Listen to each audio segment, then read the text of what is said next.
Here today, and for the toss, a specially minted coin will be used, and that will be put up for auction on the ICC website. At least they've got that right there at the moment. Seems as if the ICC have got to create parameters, haven't they? And as Polly says, stick to them. Yeah, absolutely. I think there's far too many grey areas and inconsistencies in our game, and that's what causes an immense amount of frustration. I think the other thing that is causing this problem is the kookaburra ball. It's just not swinging. It's not playing a part in the game. In the game of cricket we have at the moment, we don't have mystery spinners anymore, the baldoosters. We don't have the likes of Shane Warne around in the game. Fast bowling is probably not at its best outside this series through a consistent period. The ball's not swinging, so players are starting to look at it. For Indian cricket, which is quite an achievement. Ravi Shastri is here with me. Just 4 nations have managed to play 500 test matches. But that's a large number, and Indian cricket should be really proud of this fact. Absolutely, because it's a long journey. Started in 1932, so they played all these years. They've sustained the interest of the people. Test matches were hard to come by, in the early years. But what we're seeing today is fabulous. And we're at a heritage ground. This is one of the oldest grounds in Indian cricket. When India had its first original venues, Kanpur was one of them. Yes. So it's amazing how history just writes its own script. India played its first test match in 1932. The 100th test match, Mansoor Ali Khan Patodi was the captain, happened in 1967. 35 long years to play their first 100 test matches. And again, tribute there, to the Board of Control for Cricket in India to sustain the interest, to invite teams from overseas, invite the right teams. It would cost money. They would want retainers, they would want bank guarantees in advance. But by calling those teams like the West Indies, the Australians, the New Zealand when they were strong, you sustained the interest of the public. And what you did was ensure that the Indian team got good competition and became stronger decade by decade. We're talking test match cricket, but you were part of that 1983 World Cup winning squad. The response, the reaction, there was a lot of adulation, fanfare, but not too many financial rewards. I mean, that is a big change when India wins now. There's also financial rewards with it. No, but that was the one single moment, that redefined the way people look at cricket in this country as a sport. Parents wanted young kids to play the game. Corporate houses came behind backing the sport like never before. The sudden interest, or just the way the cricketer was looked at by the Aam Janta, by the corporate crowd, by the blue collar, was totally different. And India started playing well. They enjoyed that attention they got. Their performances showed. You won the World Championship after that. You again staged the World Cup in India, where you lost in the semi-finals, but you had a sequence of good performances, which, when television came into India, exploded. And that's why today, like I said to you earlier, it's a small-scale industry you mentioned. It's a billion-dollar sport. It's a fact. It's a billion-dollar small-scale industry. Yeah, so much has changed over the years. You have been part of this whole change, this long journey as a player, as a broadcaster. You also held responsible positions within the cricket team as well. If you look at Indian cricket, say maybe in the 70s, 80s, and now 2016, what is the big change you see with the brand of cricket that India has played? I think fabulous. It's like I said, they're the bagpipers of world cricket. Wherever they go, you get huge audiences, and obviously that has to reflect on some of the great players who played in that time. The fact that they've handed on the baton to a good young generation who play attractive cricket. And let's not forget, it's evolved, the game has evolved perfectly from India's point of view. You have test cricket, then you have 50-over cricket, and then you have 2020 instant cricket, which I think the game needs all 3 formats. Test cricket will benefit, because if the money that's made out of 50-over cricket and 20-over cricket is channeled back into the system at grassroots level, you keep having a strong test team for years to come. I'm glad you brought that topic out, because this is not just about raving about Indian cricket. This is also a time when, of course, there's a pause for celebration. 500 test match is a big deal. So you celebrate that landmark, but there's also a matter of concern with regards to test match cricket. Some efforts are being made to make Test cricket viable, bring in the audiences, people at home as well. That number can go bigger. How do you think that can happen, and is it possible at all with the changing taste of the modern audience? It is possible if there is good competition. If there's good competition, it is very possible. Also, I think you don't need to tweak it, because luckily cricket has 3 formats. Your games like football, baseball, they haven't changed, barring 1 or 2 rules. Nothing has changed in over 100 years. So you don't want to tweak it too much to confuse the common man. You have 3 formats. So leave Test cricket as it is. For God's sake, leave the ball the same.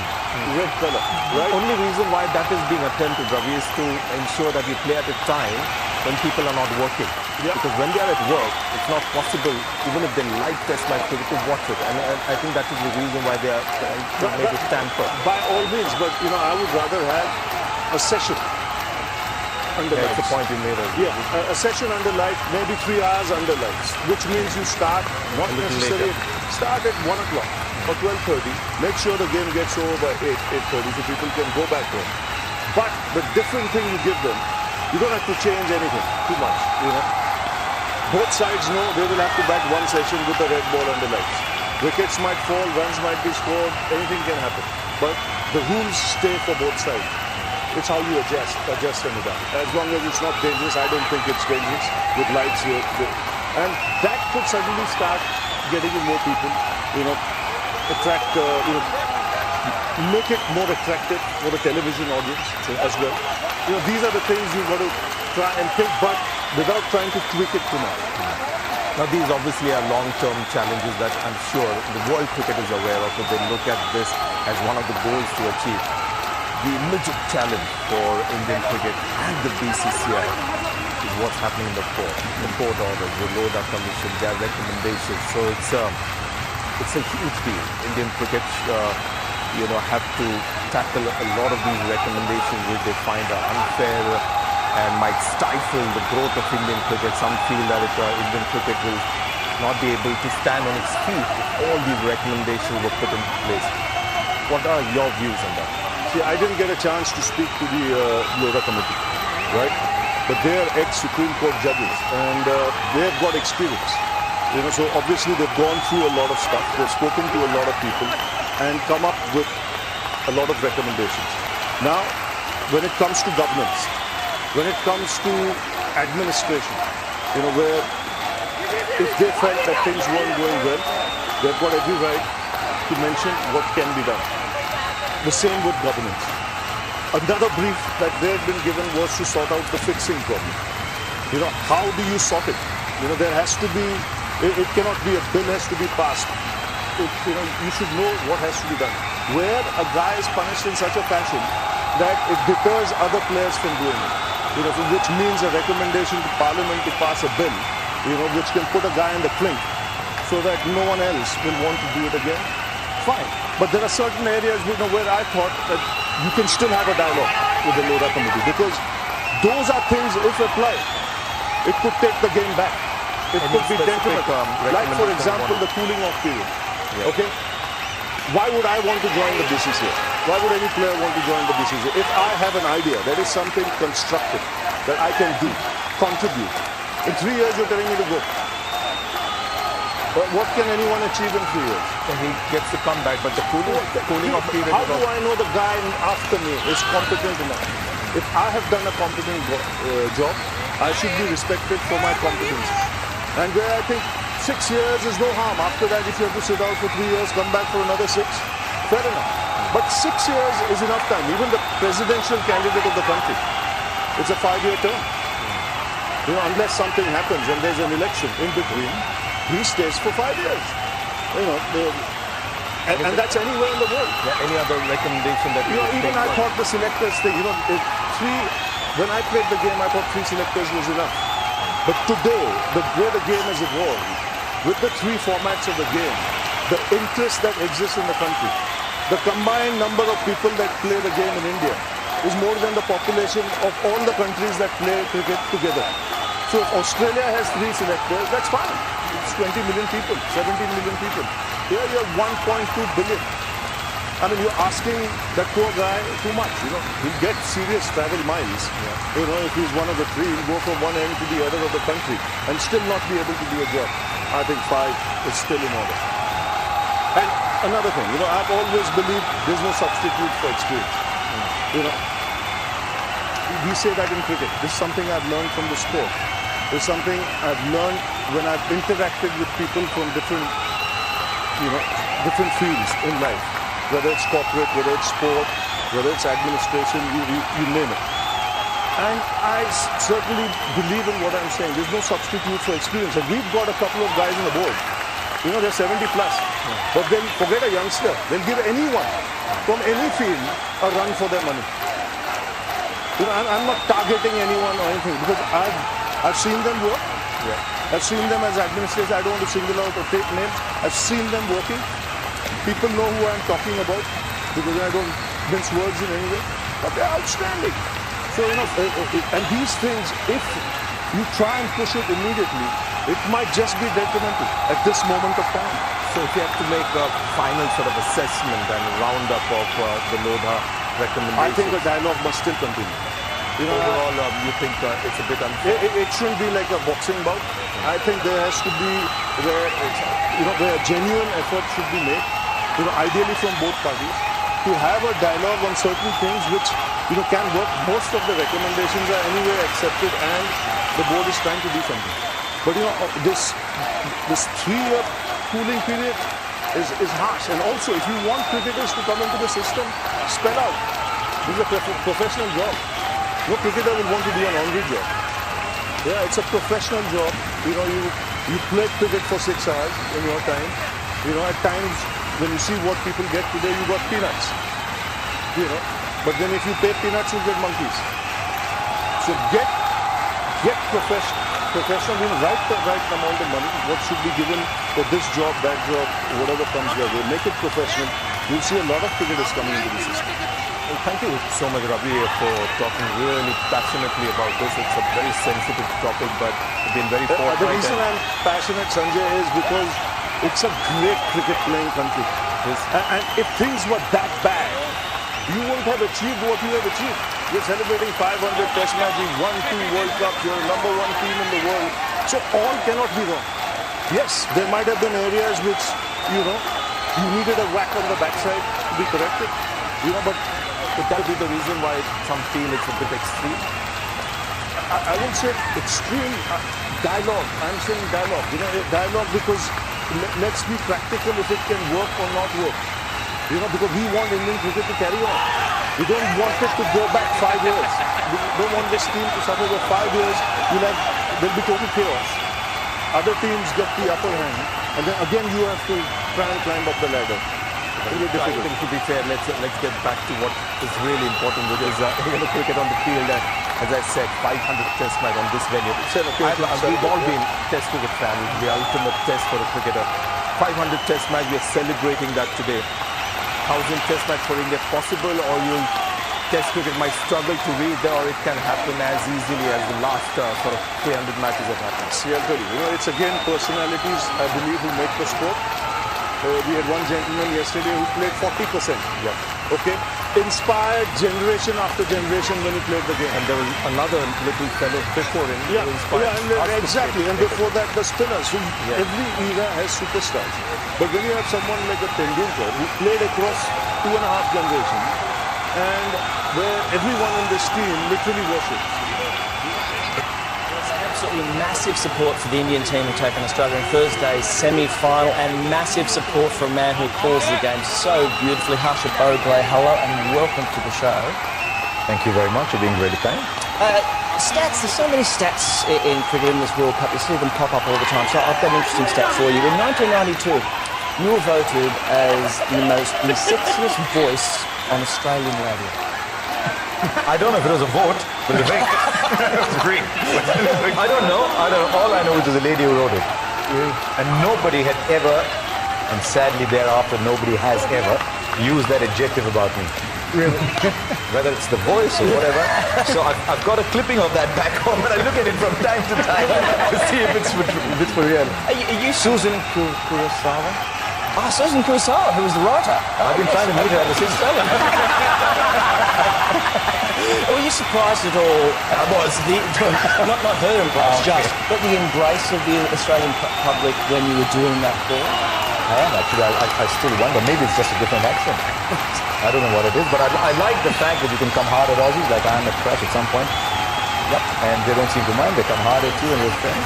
I like that approach very much. I like the egalitarianism and the spirit. So yeah, it's good fun.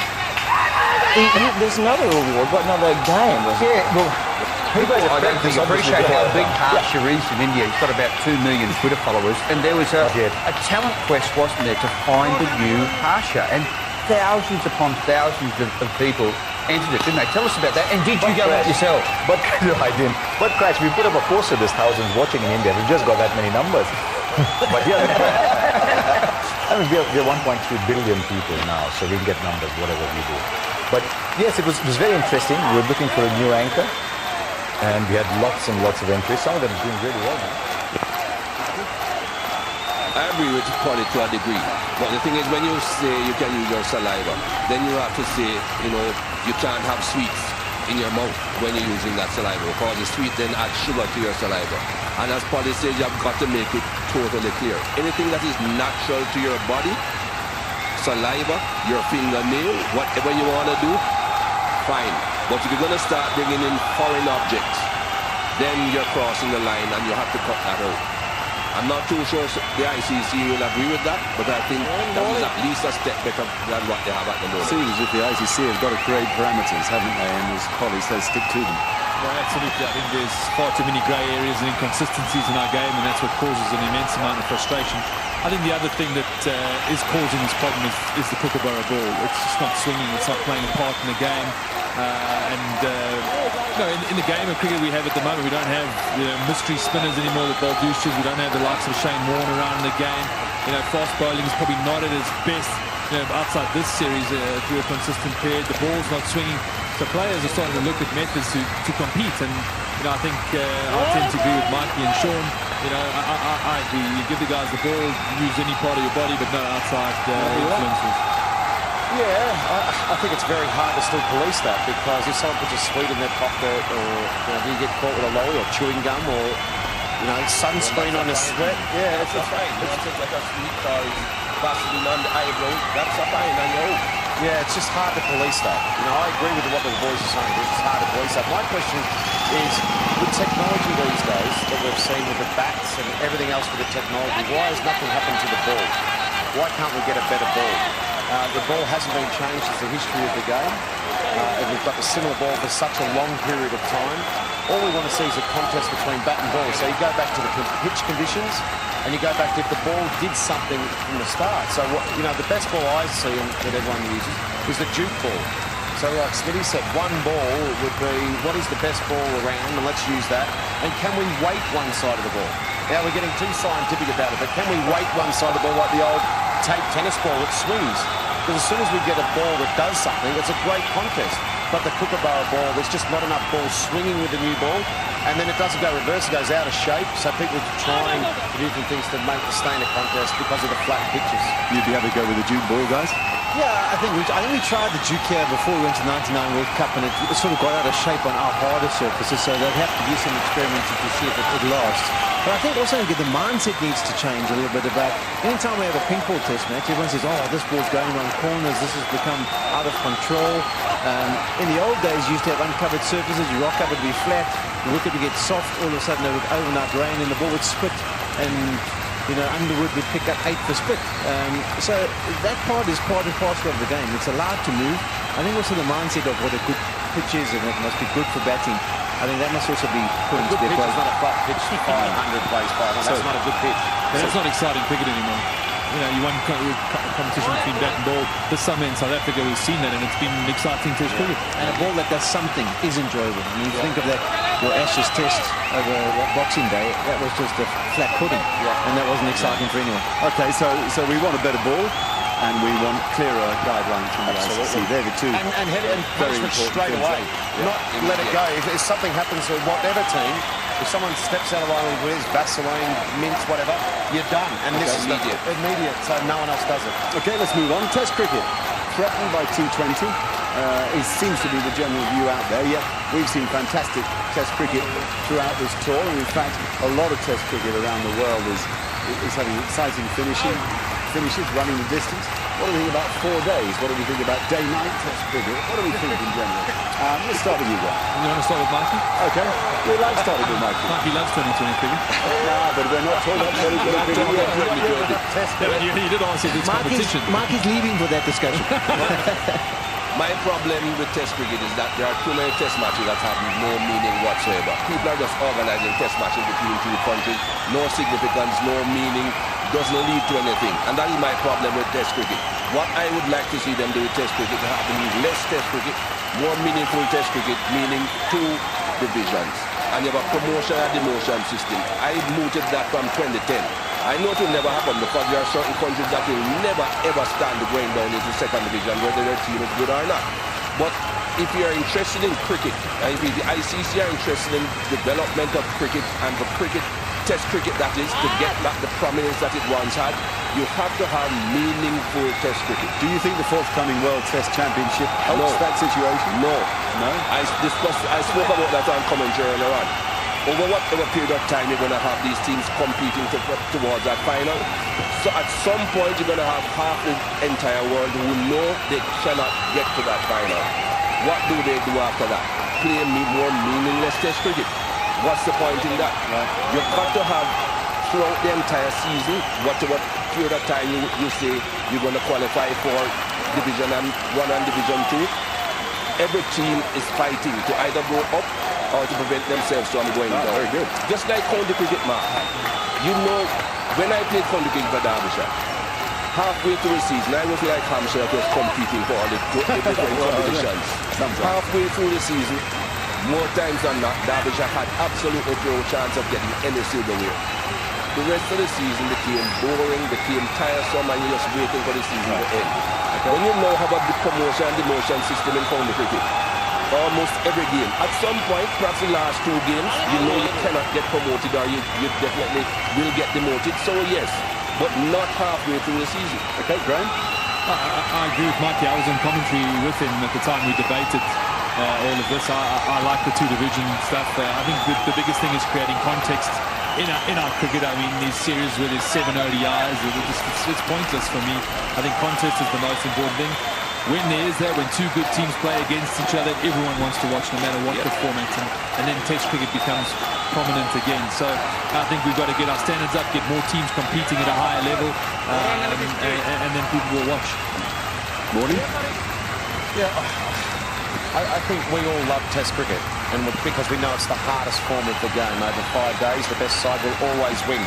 In the other forms of the game, not necessarily the best side will always win, but in Test cricket, the best side will always win. I think the battle between bat and ball in Test match cricket is what we all love. But I'm happy to be wrong. Are we forcing something down the public's throat that they don't want with Test cricket? Do they want 2020 cricket? Do they want one-day international cricket? Unfortunately, society, everyone's in a hurry. Everyone's got something to say. They want things instantly. Now, we have to move with the times too. But I don't think we push Test cricket enough. There is a lot of adulation, fanfare, but not too many financial rewards. I mean, that is a big thing when India wins now. There's also financial rewards with it. No, but that is the one single moment, that redefined the way people look at cricket in this country as a sport. Parents wanted young kids to play the game. Corporate houses came behind backing the sport like never before. The sudden interest, just the way the cricketer was looked at by the Aam Janta, by the corporate crowd, by the blue collar, was totally different. And India started playing well. They enjoyed that attention they got. Their performances showed. You won the World Championship after that. You again staged the World Cup in India, where you lost in the semi-finals. But you had a sequence of good performances, which, when television came into India, exploded. And that's why today, like I said to you earlier, it's a small-scale industry you mentioned. It's a $1 billion sport. It's a fact. billion small-scale industry. Settled it. Yeah, so much has changed over the years. You have been part of this whole change, this long journey as a player, as a broadcaster. You also have held responsible positions within the cricket team as well. To look at Indian cricket, say maybe in the 70s, 80s and now 2016, what is the big change you see with the brand of cricket that India has played? They're fabulous. It's like I say, they're the bagpipers of world cricket. Wherever they go, you get huge audiences. And obviously that has to reflect on some of the great players who played in that time. You know, the fact that they've handed on the baton to a good young generation who play attractive cricket. And let's not forget, you know, it's evolved, the game has evolved perfectly from India's point of view. You know, you have test cricket, then you have 50 over cricket, and then you have 2020 instant cricket, you know, which I think the game needs all three formats. You know, test cricket will benefit because if the money that's made out of 50 over cricket and 20 over cricket is channeled back into the system at grassroots level, you keep having a strong test team for years to come. I'm glad you brought that topic out because this is not just about raving about Indian cricket. This is also a time when, of course, there's a cause for celebration. 500 test match is a big deal. So you celebrate that landmark, but there's also a matter of concern with regards to test match cricket. Some efforts have been made to make test cricket viable, bring in the audiences, people at home as well. You know, that number can go bigger. How do you think that can happen, and is it possible at all with the changing taste of the modern audience? It is possible if there is good competition. You know, if there's good competition, it is very possible. Also, I think you don't need to tweak it because luckily cricket has three formats. You know, your games like football, baseball, where they haven't changed, barring one or two rules, nothing has changed in over 100 years. So you don't want to tweak it too much to confuse the common man. You have three formats. So leave test cricket as it is. For God's sake, leave the ball the same. Red color. The only reason why that has been attempted, Ravi, is to ensure that you play at a time when people are not working. Because when they are at work, it's not possible, even if they like test match, to watch it. And I think that is the reason why they are make it stand for. By all means, but you know, I would rather have a session. That's the point you made. Yeah, a session under light, maybe 3 hours under lights, which means you start not necessarily start at 1 o'clock or 12:30. Make sure the game gets over by 8:30 so people can go back home. But the different thing you give them, you don't have to change anything too much, you know. Both sides know they will have to bat one session with a red ball under lights. Wickets might fall, runs might be scored, anything can happen. But the rules stay for both sides. It's how you adjust them again. As long as it's not dangerous, I don't think it's dangerous with lights. And that could suddenly start getting in more people, you know, attract, make it more attractive for the television audience as well. You know, these are the things you've got to try and think, but without trying to tweak it too much. But these obviously are long-term challenges that I'm sure the world cricket is aware of, but they look at this as one of the goals to achieve. The immediate challenge for Indian cricket and the BCCI is what's happening with the court orders, the law that condition, their recommendations. So it's a huge deal. Indian cricket have to tackle a lot of these recommendations which they find are unfair and might stifle the growth of Indian cricket. Some feel that Indian cricket will not be able to stand on its feet if all these recommendations are put in place. What are your views on it? Yeah, I didn't get a chance to speak to the Labour Committee, right? But they are ex-Supreme Court judges and they've got experience. You know, so obviously they've gone through a lot of stuff, they've spoken to a lot of people and come up with a lot of recommendations. Now, when it comes to governance, when it comes to administration, you know, where if they felt that things weren't going well, they've got every right to mention what can be done. The same with governance. Another brief that they've been given was to sort out the fixing problem. You know, how do you sort it? You know, there has to be, it cannot be, a bill has to be passed. You should know what has to be done. Where a guy is punished in such a fashion that it deters other players from doing it. You know, which means a recommendation to Parliament to pass a bill, you know, which can put a guy in the clink so that no one else will want to do it again. fine. But there are certain areas where I thought that you can still have a dialogue with the Lora committee, because those are things, if applied, it could take the game back. It could be definite. Like, for example, the cooling off period. Why would I want to join the BCCI? Why would any player want to join the BCCI? If I have an idea, there is something constructive that I can contribute. In 3 years, you're telling me to go. What can anyone achieve in 3 years? He gets to come back, but the cooling off period. How do I know the guy after me is competent enough? Job. I should be respected for my competence. And 6 years is no harm. After that, if you have to sit out for 3 years, come back to another 6. Fair enough. But 6 years is enough time. Even the presidential candidate is a 5-year term. Unless something happens when there's an election in between, he stays for 5 years.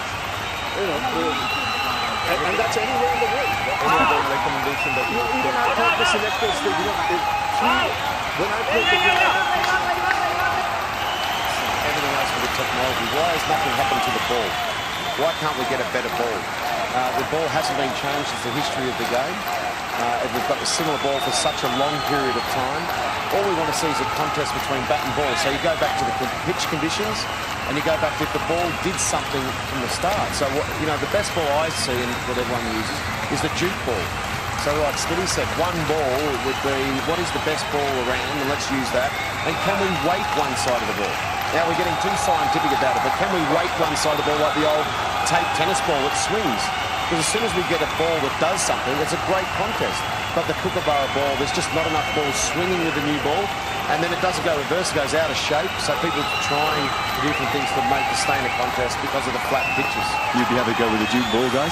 Yeah, I think we tried the Duke here before we went to 99 World Cup, and it sort of got out of shape on our harder surfaces, so they'd have to do some experimenting to see if it lasts. But I think also the mindset needs to change a little bit about anytime we have a pink ball test match, everyone says, oh, this ball's going around corners, this has become out of control. In the old days, you used to have uncovered surfaces, you rock up, it would be flat, the wicket would get soft, all of a sudden it would overnight rain and the ball would split, and Underwood would pick up 8 for split. So that part is part and parcel of the game. It's allowed to move. I think also the mindset of what a good pitch is, and it must be good for batting. I think that must also be put into the Good pitch is not a flat pitch, 500 plays 500. That's not a good pitch. That's not exciting cricket anymore. You won competition between bat and ball. This summer in South Africa, we've seen that, and it's been exciting test cricket. And a ball that does something is enjoyable. I mean, if you think of that, your Ashes test over Boxing Day, that was just a flat pudding, and that wasn't exciting for anyone. Okay, so we want a better ball, and we want clearer guidelines from the ICC. They're the two. And have it enforcement straight away. Not let it go. If something happens to whatever team, if someone steps out of line with his Vaseline, mint, whatever, you're done. And this is immediate, so no one else does it. Okay, let's move on. Test cricket. Threatened by T20. It seems to be the general view out there, yet we've seen fantastic Test cricket throughout this tour. And in fact, a lot of Test cricket around the world is having exciting finishes, running the distance. What do we think about 4 days? What do we think about day-night Test cricket? What do we think in general?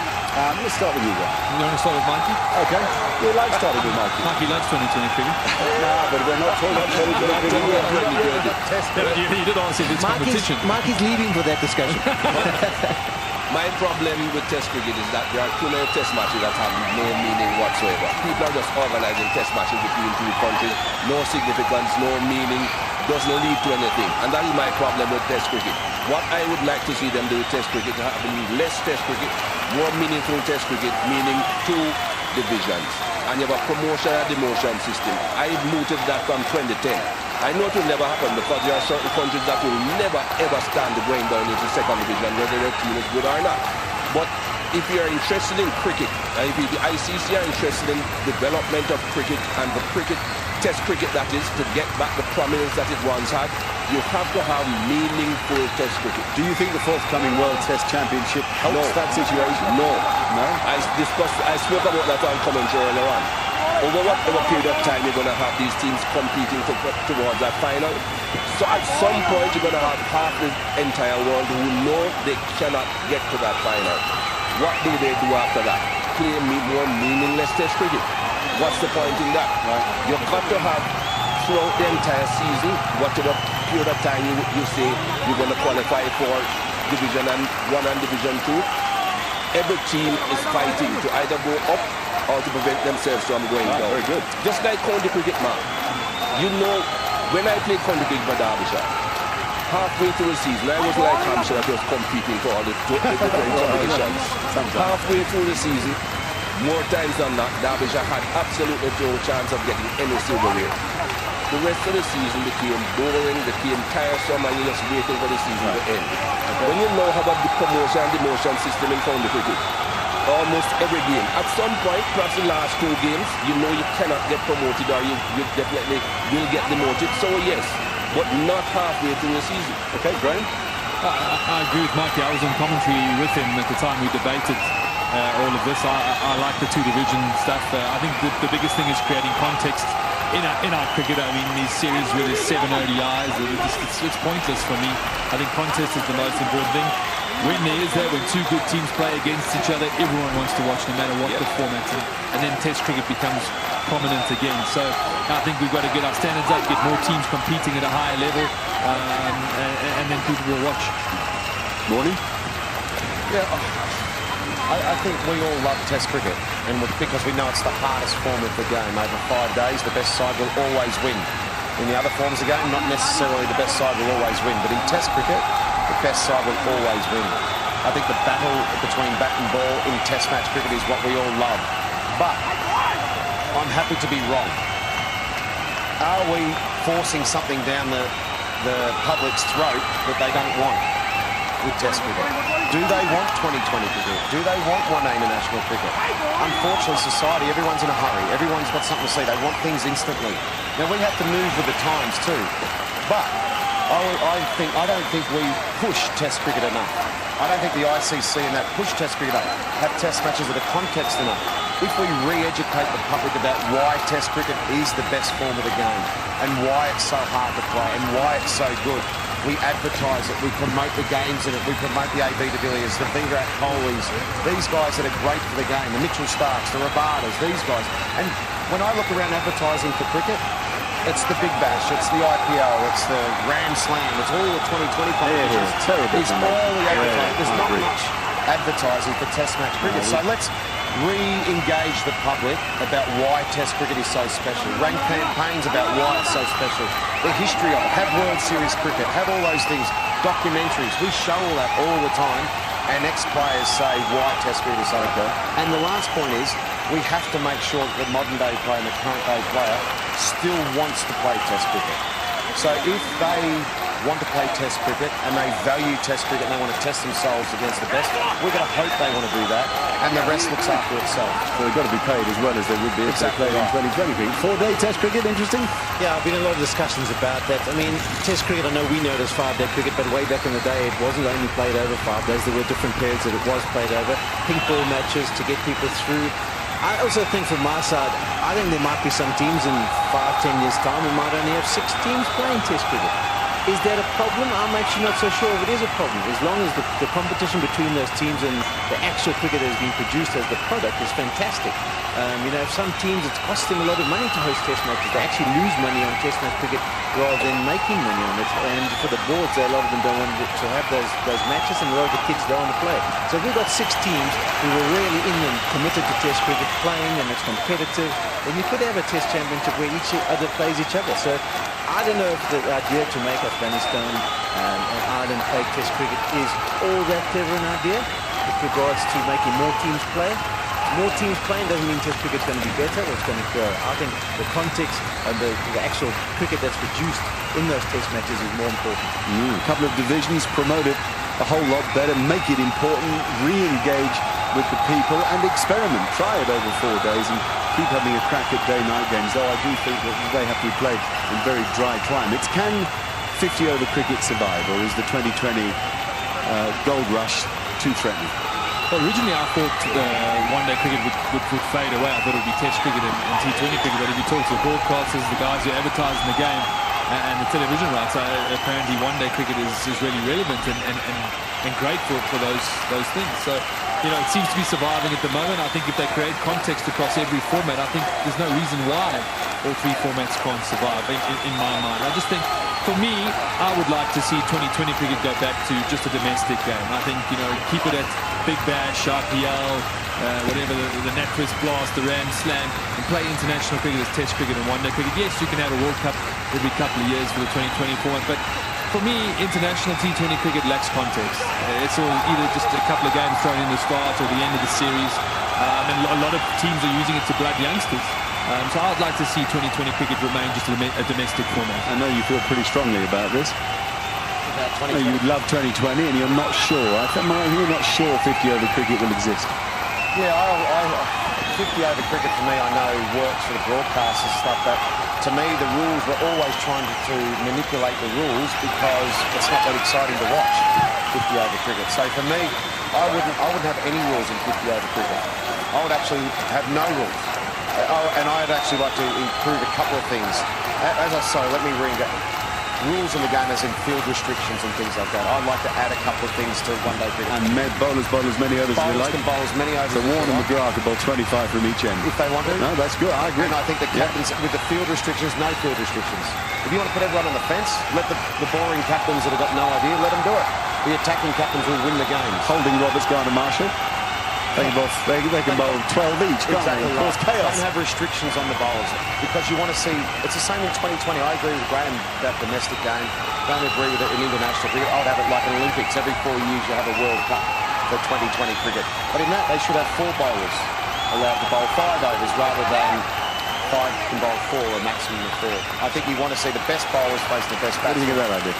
Yeah, I think it's a great idea. There's no problem. Even if they can't bowl as many as they want, give them more overs, so you only have to use 3 or 4 bowlers if you've got the best. You know, a problem with no fielding restrictions is that when you're threatened, you'll put everybody on the boundary. That's right. So you'll get booed, and the clever batsman will get 2s.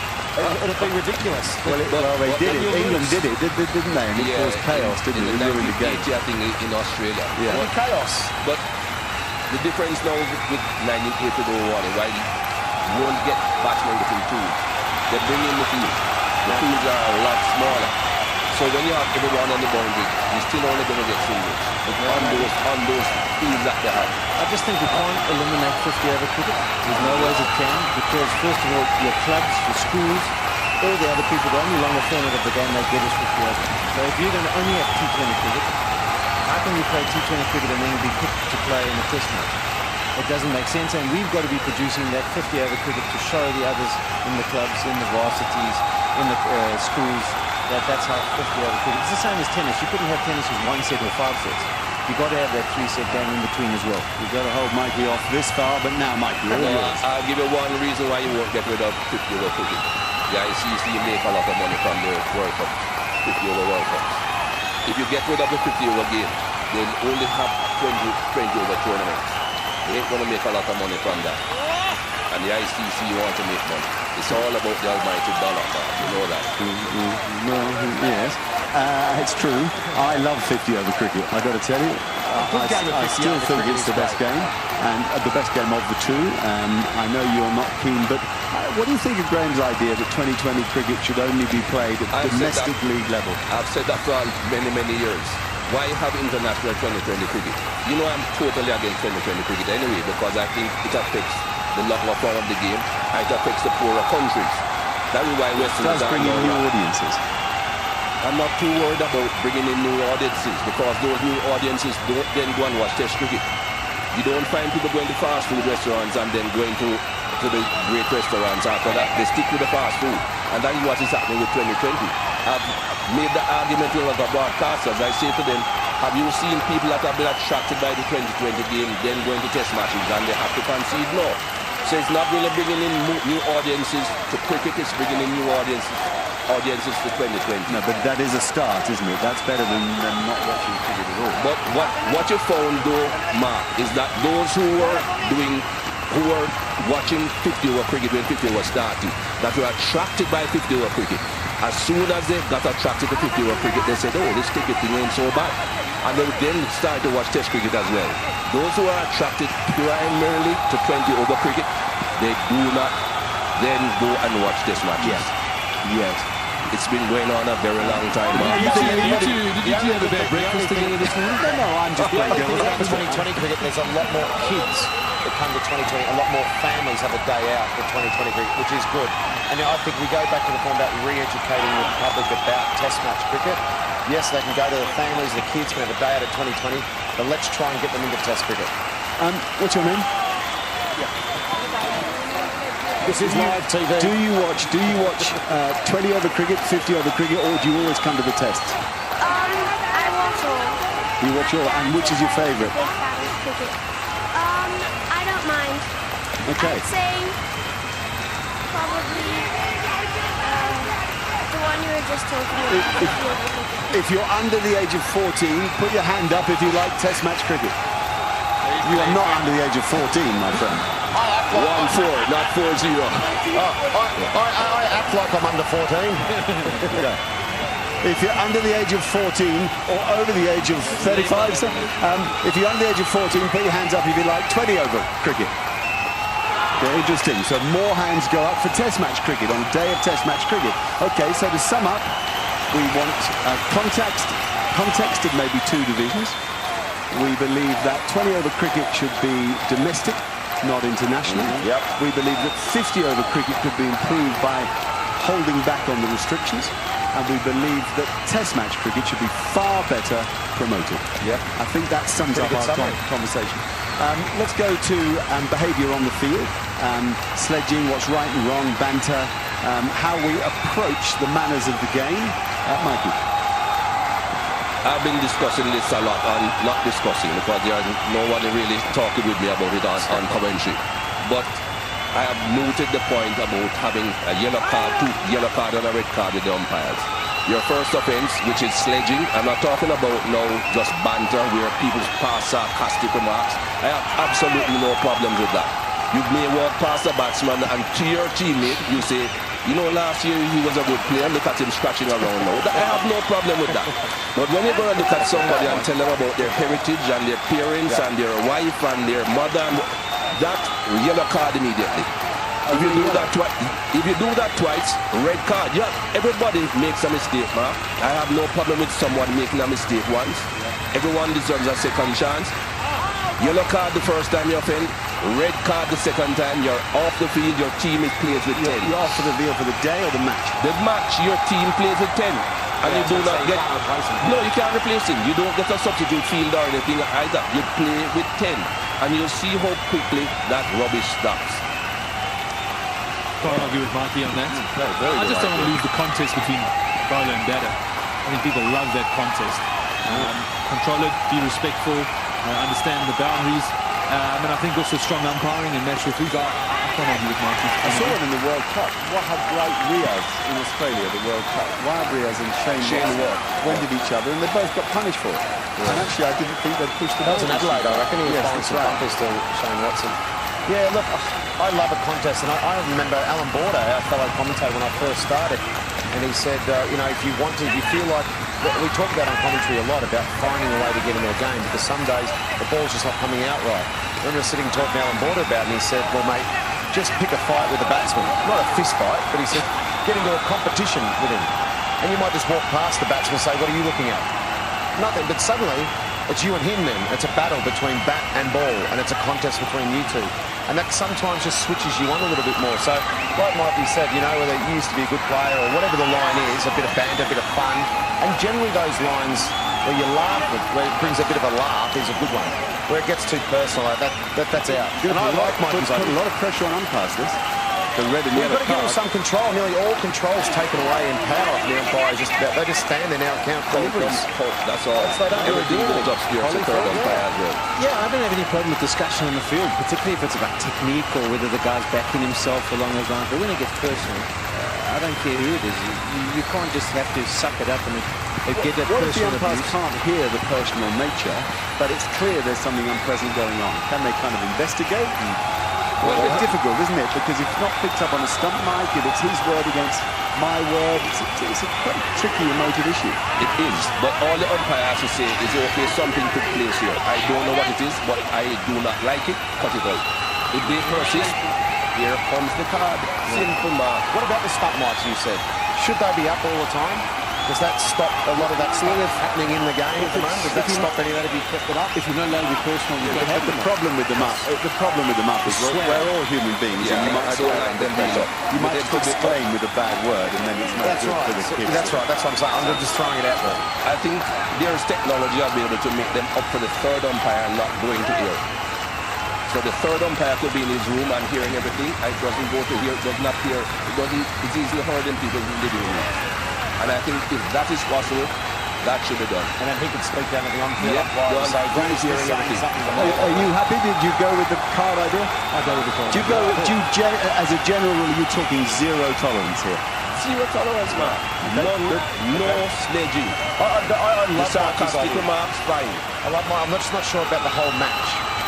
I'm not sure. I'm just thinking about the match or that innings. If your crime happens 5 minutes before the end of play and you're sent off and it's only for the day, you're only going to miss 4 minutes play. I'm saying for the innings. I'm just saying should it be maybe for that innings. But what happens if it's then you're 9 down when you behave badly? No, you have a yellow card there. You have a yellow card. That yellow card carries over. Just like in football. The next game, you do it again, that's a red card. Okay. That's another interesting. And you're done. Wow. Yellow card doesn't disappear. Right, we're running out of time. We've seen the game have a very difficult week. Do we think the result of it might be a better and kinder game? Well, sometimes everything comes to a head for a reason. And when it does come to a head, there's discussion like we're having here. The RCC are talking about they're going to have investigations into how they feel the sport of cricket should function and how the game should be controlled. So in the end, something good is probably going to come out of it. And the fact that it's come to a head means that decisions will be made and the game going forward, I think, will be a better game. I agree. Hopefully the results here that everyone in the ICC take note, every board takes note, every country takes note and says, you know what, let's look at our own backyard. It's not just the Australians. Let's look at our backyard. We can play better. Graham? Absolutely. I don't think there's anything more to add. I hope that people sitting in these boxes here and teams at home will realise what can happen to you if you cross the boundaries. Mikey, you agree? Totally. And we saw two teams here in this test match coming out, shaking hands. We don't need the ICC and we don't need the police to control things. The players can do it. I just think in the game of rugby, there had a lot of bad things that were going on, and the implementation of certain things means a lot of that has been eradicated. We can do the same in our game. Who's your favourite cricketer of all time? Sean? I'll go last, just go with him first. Viv Richards. Viv Richards. I have a Viv Richards. And now you've got to believe it! A night beyond compare! Old Father Thames has never seen the like! Hamburg will host the final, Fulham will play in it!